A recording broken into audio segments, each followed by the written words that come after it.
talaga.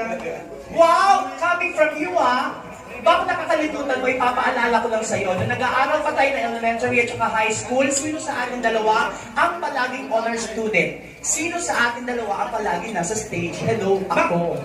Bakit ka nasa stage? Ako taga-floor wax doon. Paano ka naging honor? Nakalimutan mo na? Elementary tayo, honor ako, ikaw hindi. Tapos high school, ako na naman yung honor, ikaw hindi na naman. Laging ako sunod-sunod yun. Hello, ano consequence honor? Bobo. Pag sunod-sunod, consistent, tanga. Consequence, bobo. Tama sa amin, consequence, kung kanino matapat yung bote, siya yung honor.